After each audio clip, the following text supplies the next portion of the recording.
Hello everyone, welcome back for another podcast. So in today's podcast I am going to be talking about power tools and hand tools and kind of my experiences and my overall experience with social media and the interactions I've had with people who are biased to power tools and obviously people who are biased to hand tools, so on and so forth.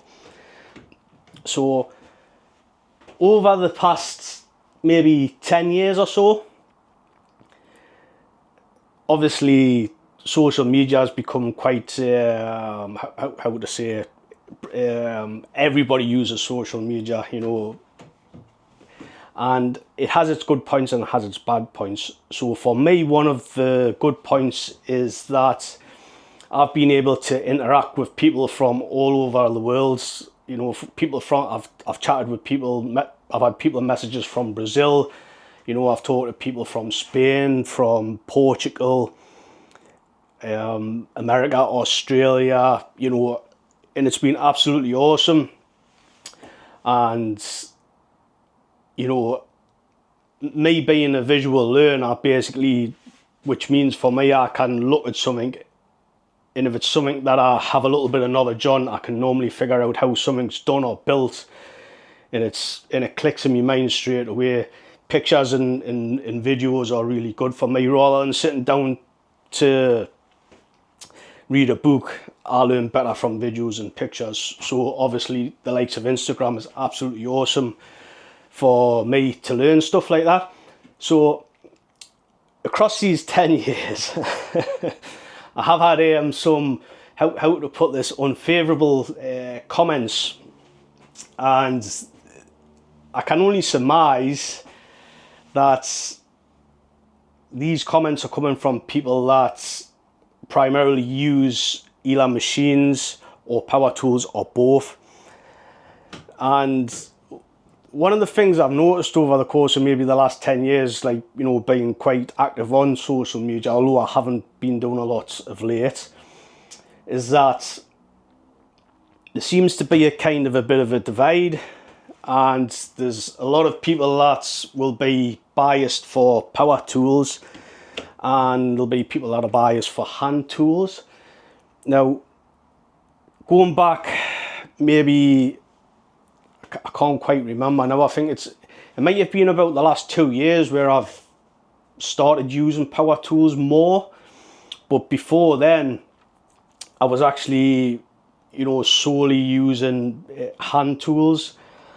And a little bit before that, I was actually doing most of my work on a Roman workbench. Again, anyone that follows us will know this. So while I remember, for those of you that are interested in any work with the Roman workbench, I am going to be releasing a video series. I haven't started recording it yet, but within the next couple of weeks I'm going to start recording it. And this is going to be solely driven towards working on a Roman workbench and primarily working with hand tools.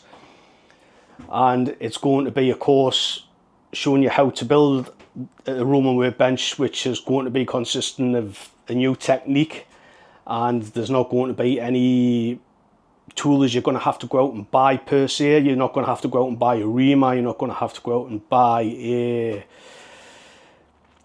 conical tenon cutter. So that's pretty cool, and I'm actually looking forward to making that bench. And I'm going to be showing you all the techniques, holding techniques and, tooling techniques.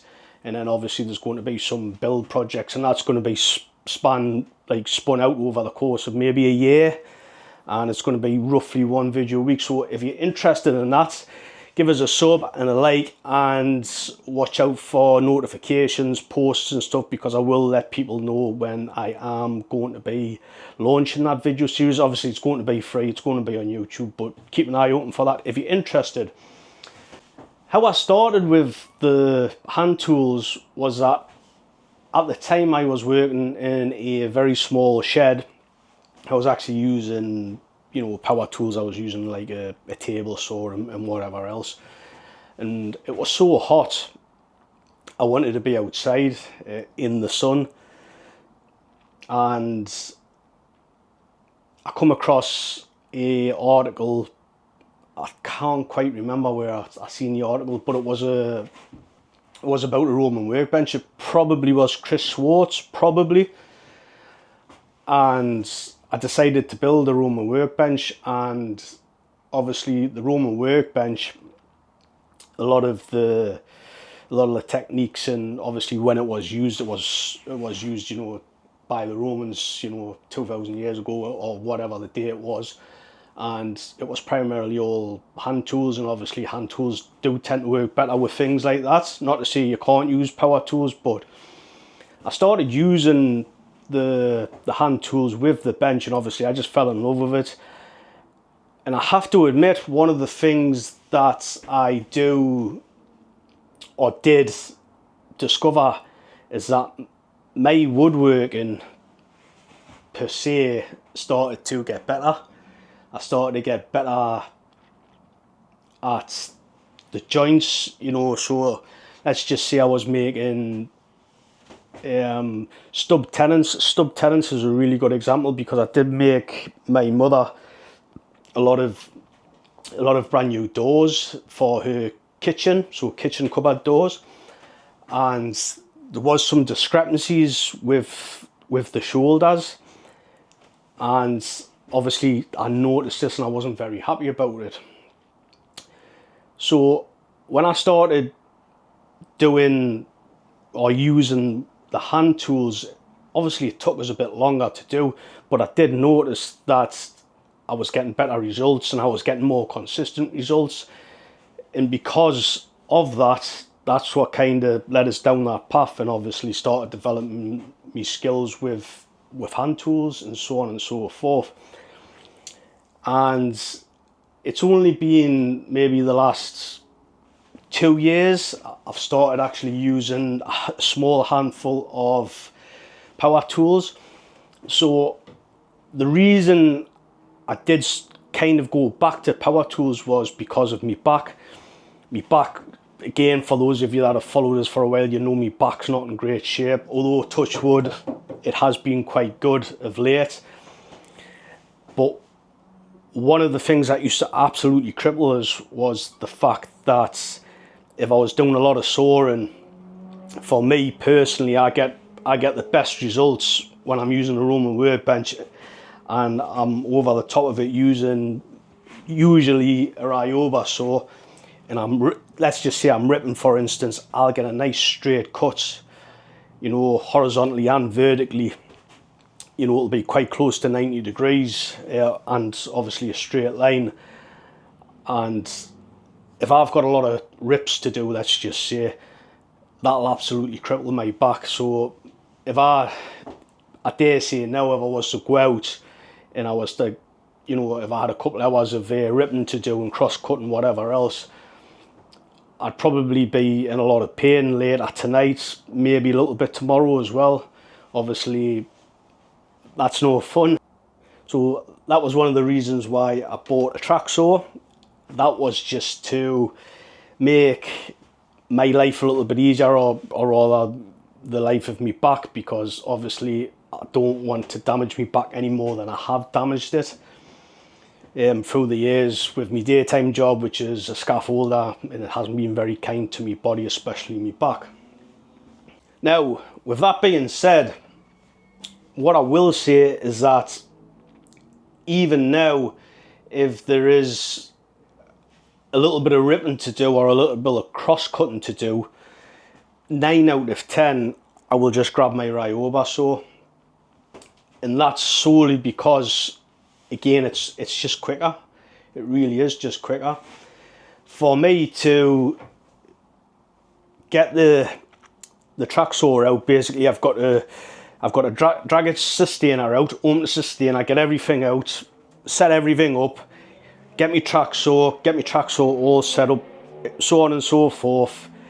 And then I've got to drag my extractor out, plug the extractor in, and then, you know, start cutting, get everything lined up and start cutting with it. So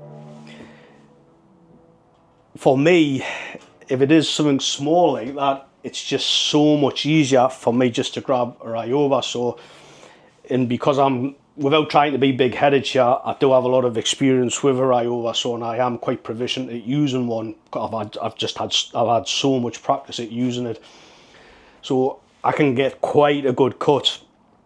And obviously, if I don't have to drag all that out, it's just better. It's just better. It's quicker. It's more efficient. And obviously, I do enjoy using a Ryoba, so I do enjoy using hand tools, you know, overall. Obviously, this does have a caveat with it, because if I've got 15 cuts to do, you know, there's no argument. It is going to be quicker, easier for me just to get this saw out, set everything up, you know, and I'm going to get them, you know, all those cuts done a lot quicker than what I would with the Ryoba. So going back to the accuracy of the tools, or the power tools rather, and comparing them to hand tools, you know, chisels and whatever else, I will personally lean towards the hand tools. I personally think, in my experience, that I do, and I have seen a lot of other people, and I've heard a lot of people say this, is that they will get better results with hand tools. And I also think that there's a lot more leeway with things. A good example would be, let's just say that we are going to be making some kitchen cupboard doors or kitchen unit doors, you know, let's just say some shaker style doors. You've got your two rails, your two styles, and you know, your panel. And you're just going to do some stub tenons. So if I run those all the way through, let's just say a table saw or a router table, however you want to do it, to form the tenons. If I've made a single mistake anywhere in the setup with that, every single mistake, or all that mistake, whatever that may be, maybe the shoulders may not be in line, or they might be too big, whatever it may be, that is going to be on every single tenon that I've cut. Whereas if I do it with, again, this is my experience, if I do it with hand tools, yeah, of course it's going to take us longer, but what I've found is that if I make one mistake on one, I kind of learn, and I'm more aware for the second tenon I've done. In 9 out of 10, I don't make that same mistake again. So you could argue and say, well, that's your own stupid fault. You should know better, and you should set the machine up, you know, the measurements you kind of want. And to a degree, I will agree with that. But we are humans, and we are prone to error. You know, any problems in the world, usually the majority of problems can be, you know, taken back to a human being. It's just in our nature to, you know, it doesn't matter if you've been forgetful or you're overthinking things or whatever. You know, there is, in all walks of life, there is going to be things that can be, you know, put back to human error, and it just is what it is. So with the accuracy thing, you could actually argue, and you could say, well, you know, maybe you are using, you know, cheaper brands, or you know, shit tools, basically, some people would argue. Now, I will say I have had less desirable tool manufacturers in the past. I'm not going to name them because I'm not here to name and shame or whatever. And obviously the most expensive piece of kit that I've personally bought was this track saw. So for those of you that are listening, this is a Festool. I think this is this a 55 Kev. This is battery operated, so it's cordless. And I do have to say that it's very, very accurate. I think it's a good bit of kit. Before I bought this, I'd never ever used a track saw before. I had used obviously circular saws, and the circular saws that I had used in the past, whether they were mine or other people's, which I have used, coming to a Festool, I have to put my hands up and say, wow, wow, what a difference, you know. So there is that argument, and obviously you get these, again, no disrespect to you guys, but you get the Festool groupies that have got a full workshop, and everything's just grey and green. It's just Festool sustainers all over the place. And again, you know, I haven't used any of the other tools. I've only used a track saw, but if the rest of the tools are as good as what this track saw is, then I can understand. But it's the price. The price is so expensive. If I remember correctly, I bought this saw, which come with 2 batteries and a charger. I also bought, did I buy 2 of these? I bought 2 of the 4, I think they're about 4 foot tracks. I think they're a little bit bigger than that, I might be wrong. I bought a smaller track, and I bought a Chinese, I don't know where it is actually. I bought a Chinese 90-degree attachment for the track saw, and it's actually very accurate, and I'm glad I bought the Chinese one, which cost us £30 instead of buying a, you know, a more upmarket one, which I believe they're about, you know, are they maybe nearly like £100, or I think they were about close to £100 at that time. I also bought some parallel guides from Bench Dogs. Again, they are good, but I do think they're a little bit overpriced, but that's just my opinion. So I think I spent somewhere in the region of maybe £1,100–1,200 for that system. And you know, kind of when I think about it, you know, the price I paid for that, and yeah, it is a good bit of kit, and you know, yeah, it does, obviously I bought it for my back, to relieve my back, and it is really good for that. But I kind of think to myself, like, Ryoba saw, and these do last you a very long time. The blades are interchangeable, but the blades themselves do last a very long time. And this particular saw blade I've had for some time. It is starting to get a bit dull now, but I have absolutely used and abused this. This has cut everything from OBS to MDF, beech, oak, you name it. This saw's cut it, and it's still going strong. So these are great saws. So as I said, I think, you know, you pay about, I think, £35–40 for one of these, and you know, you get yourself a decent plane. You know, this is actually number 3 that I don't use. It's actually looking a bit rusty, that. So, you know, in between them two, you know, what, maybe for a decent plane now, maybe 100-ish, 130 maybe. You know, it depends what type of plane you're getting. You know, if you're going to get something like a Clifton, you're going to be looking at a bit more money. Or a Lee Nielsen, something like that, you're going to be looking at more money. But you could, you know, maybe get a Quishang, which I have had, and I do own a few Quishang planes, and they are quite good. But maybe 100–130 quid plus, what, you know, 35-ish for that. You know, I don't know, we could argue and say like 170 quid. You know, and you can do, just with these two things, you can do a lot of stuff. And don't get us wrong, you can do a lot of stuff with this as well, you know. I mean, obviously, just recently, a couple of days ago, I've actually been making, I made a new bed and a new cupboards for my van.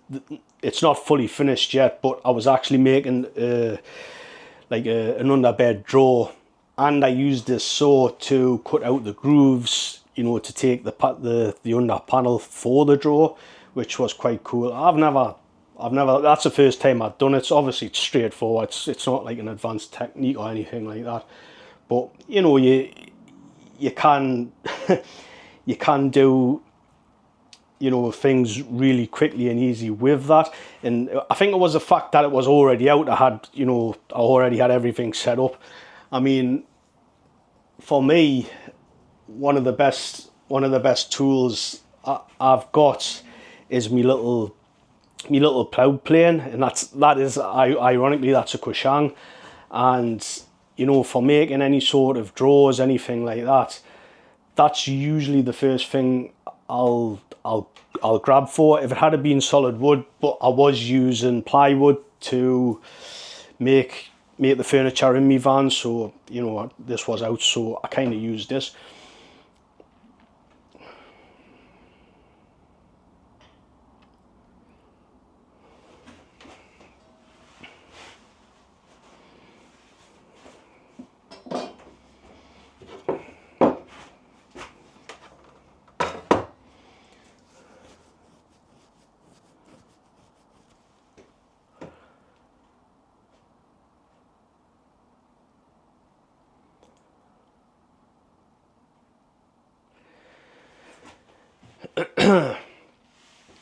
So another example that I see pretty often on social media is the rounding over of a corner.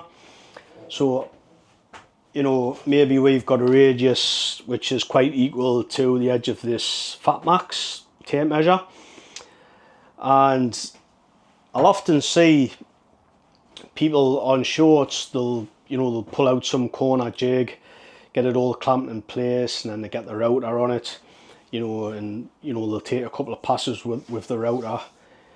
And in reality, again, this does have a caveat with it, but in reality, what I'll normally tend to do will be to use my Ryoba saw, and I'll take maybe, depending on the size of the curve, it can be anywhere from 1 to maybe, I want to say, 3 cuts. Finish off with the Shinto rasp and file maybe sometimes, and sandpaper. And once you've done this, I don't know, maybe 20-30 times, you do start to get proficient at doing it. And for me, that's how I'll tend to, kind of to round corners off. Now, if I wanted to, I've got 2 routers now. I'm living at large now, two routers.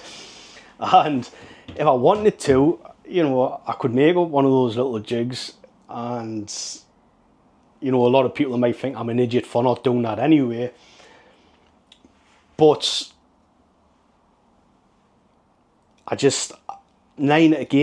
back to 9 out of 10, it's just quicker and easier for me to grab this saw from off the wall, start cutting, get my little tool caddy, which is actually just behind the camera there, Shinto rasp out with that, sandpaper, a couple of minutes and I'm done.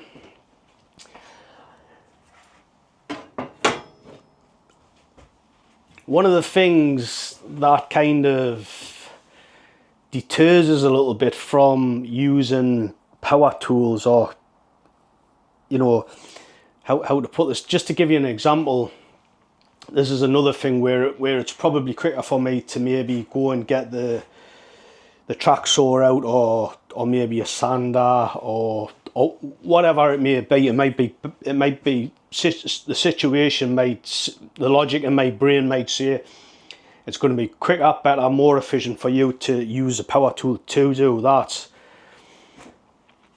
And sometimes, not all of the time, depending on the circumstances, but sometimes it'll be, well, I don't want to wear a mask. Sometimes I do wear a mask. Again, that's depending on the task and whatever else.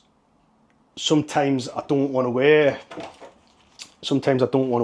ear defenders. These are actually just regular earphones, and they've got, or what's the sound cancelling technology, noise cancelling technology, which does an actual really good job when I want to, you know, use the saw or the sander or whatever. But I don't want to have them on all the time.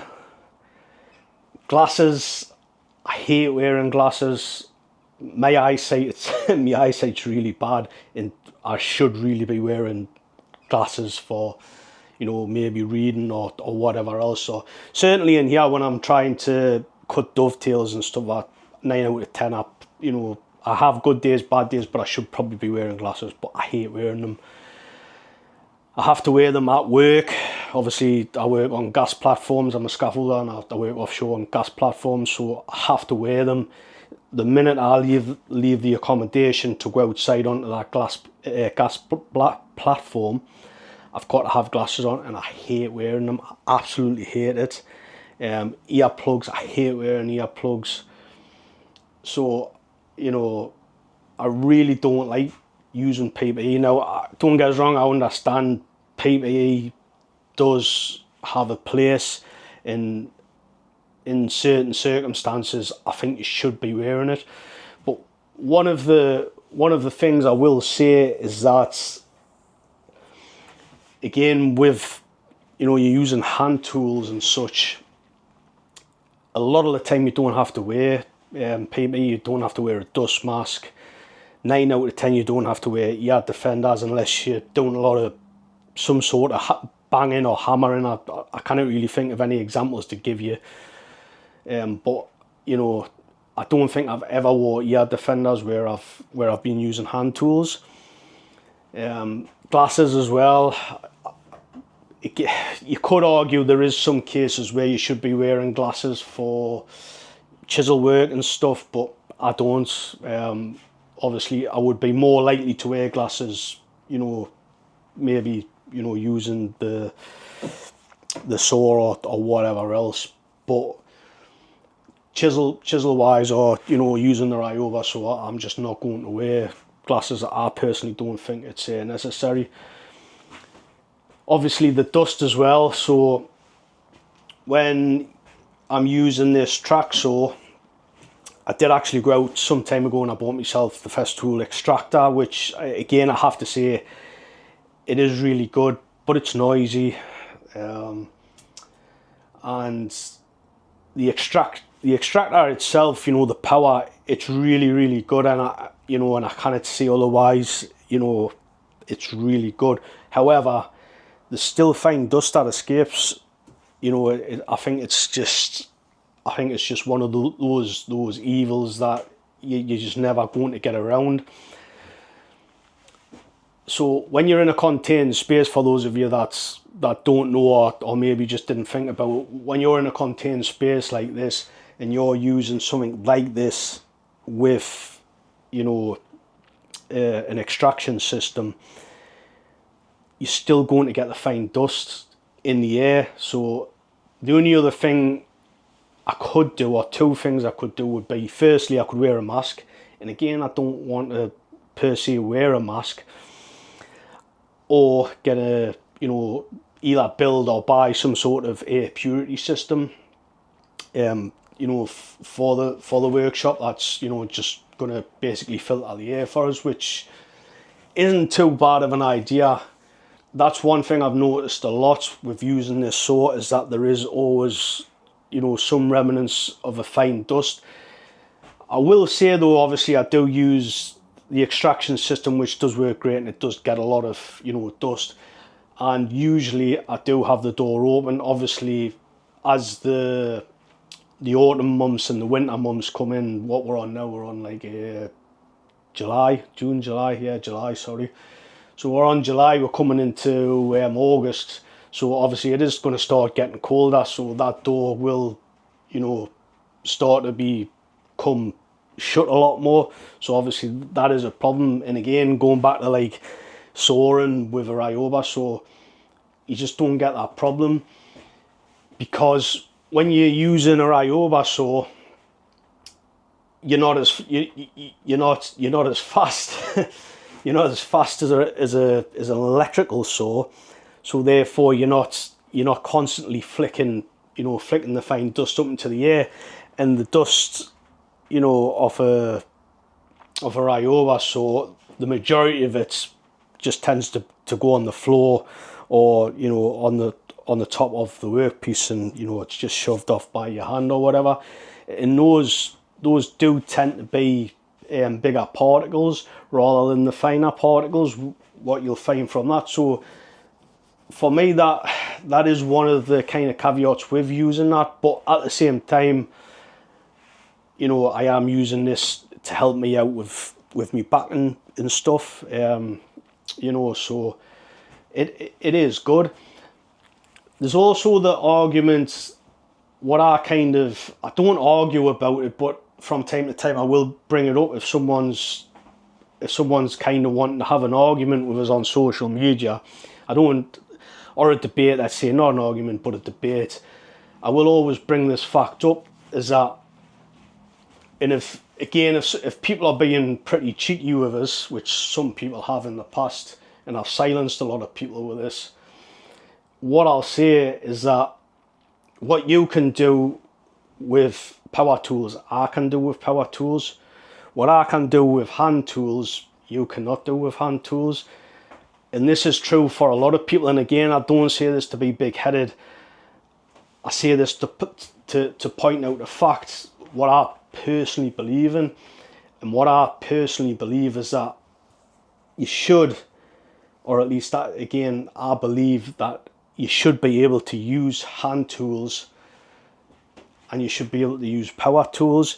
And one of the things that I always say is that if you're out and about somewhere, you've got a job somewhere, let's just say, and the power goes out, or your batteries run out, you might have forgot to put your batteries on charge the day before, you might have to wait a couple hours, whatever. Are you just going to sit around for a couple hours while you're at, maybe you're at somebody's house, or are you just going to crack open or crack out your Ryoba saw, or maybe your Western saw, and start doing something? And again, that's my ethos. I think at the very least you should be able to use hand saws, and hand tools in general. That's my personal belief. I think there's a lot of people, a lot of younger carpenters now, shall we say, that are primarily using power tools, and a lot of them don't seem to know how to, or they can't cut, let's just say a hinge joint in a door, for instance, a housing joint in a, to house a hinge into a door when they're hanging the door, And I kind of understand in a way, because they need to get that door hung as quickly as possible.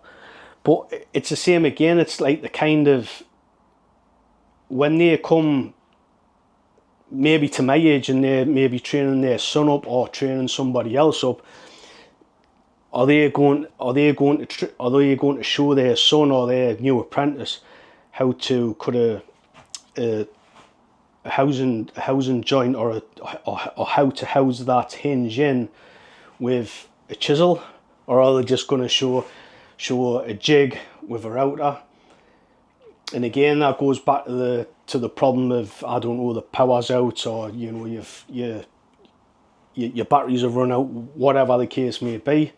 If that person hasn't got that information and they don't know how to do it, I know I'm being a little bit nitpicky here, but I think that's kind of the way things are going a little bit, and it's a little bit sad. And another thing when I'm thinking about power tools compared to hand tools, it's like, look at a hand cut section of Dovetails.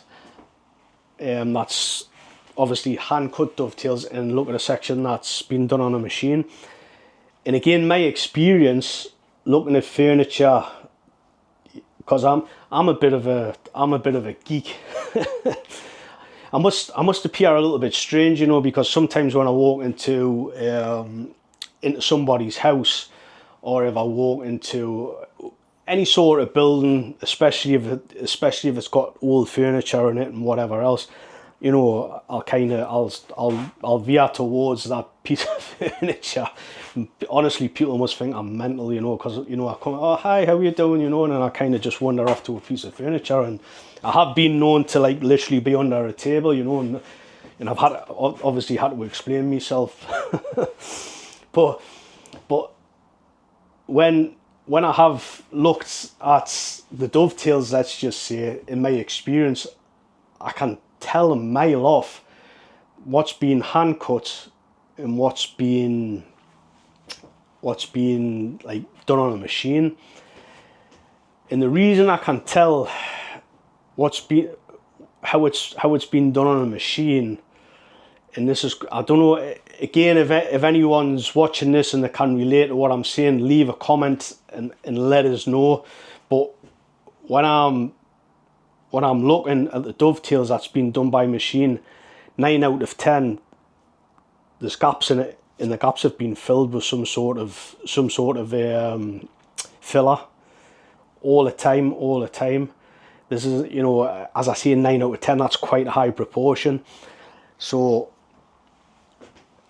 obviously there's, again, you could argue, if you go back maybe 100 years ago, and you say, yeah, well, you know, you can see saw marks cut in half-blind Dovetails, you know. And it's like, well, yeah, because they had the shop gaffer giving them grief, and a lot of these joiners were expected to, from what I believe, they were expected to knock out like a small piece of furniture within a day. And that's like starting from scratch, you know, flattening the wood and prepping the wood, and then actually starting the joinery. It's quite a task for anyone that hasn't done that, and I have done that, and I've done that multiple times. And I can tell you, I haven't knocked out a piece of furniture in a day. Just for me, it just hasn't happened. But those guys, you know, as I said, a lot of the time they were expected to knock out a piece of furniture in a day, so you can kind of forgive them, you know, for leaving them little saw marks in, you know, which you'll often see exhibited in the side of drawers and whatnot. The outside of the drawer will be absolutely stunning and gorgeous. Obviously everything that's going to be seen visually, but when you look at the inside of the carcass and stuff, you'll find plain marks and everything from the older stuff. So you can kind of get it, you know, why it, you know, they might have the saw marks in it and stuff, especially when they've been, you know, they've been at work all day and they've got pressure on them, and all they're thinking about is, well, I've got 5 kids in the house, you know, I need to put food in the mouth, so, you know, get this done type of thing. What I will say with modern day Dovetails, let's just say people like myself who are cutting them, and, you know, and it's been a while since I've sold any furniture, but at one time I was selling quite a lot of, not quite a lot of, but I did sell a lot of hand cut dovetail blanket chests. And there's a lot of people who can cut dovetails where there's no gaps, obviously myself included. Again, I'm not trying to be big-headed, but if you look at all the dovetails, hand cut dovetails, what I've done, or the ones that, you know, people like myself have done and or selling them, you'll see that there's very, very little gaps in them, and they've all been cut by hand, you know, hand-eye coordination with a saw, whether it be a Western style saw or a Japanese style saw. And then obviously if you compare them to, you know, it's again going back to the machine dovetails, there's always a difference, and the hand cut dovetails are always neater, more pristine. Again, this is just my opinion. I know I've been quite biased to hand tools in this podcast, and I have to admit that I do really like hand tools, but I'll be the first to admit, I put my hands up and say there definitely is a place in the modern world for, you know, the likes of track saws and stuff. If there wasn't, they wouldn't have been invented, and, you know, people wouldn't be spending the amounts of money that they spend on them. So there is definitely a place, and I think at the moment what I would consider myself is maybe a bit of a hybrid woodworker, which a lot of people like to call themselves. I've never really labelled myself as a hybrid woodworker before. Once upon a time I did label myself as a hand tool woodworker. Maybe that's wrong of us to label myself, or label anyone else for that matter. So, I mean, yeah, I'll probably say I am a hybrid woodworker, and I probably lean more towards the hand tools than anything else. So what about you guys? Do you lean more towards your hand tools, or do you lean more towards your power tools, or are you just a power tool maxi, or are you, you know, a full-on traditionalist, you know, woodworker? I'd be interested to hear in the comments. And again, if you've made it this far into the podcast, if you would be interested in seeing that video series on the Roman workbench, obviously showing the techniques and all the rest of it in the build videos, can you just leave us a little comment and type in Roman workbench, just to let us know, just to see how, so I can gauge if there's much interest or not? I'd really appreciate it. And until the next time, I shall see and speak to you guys later.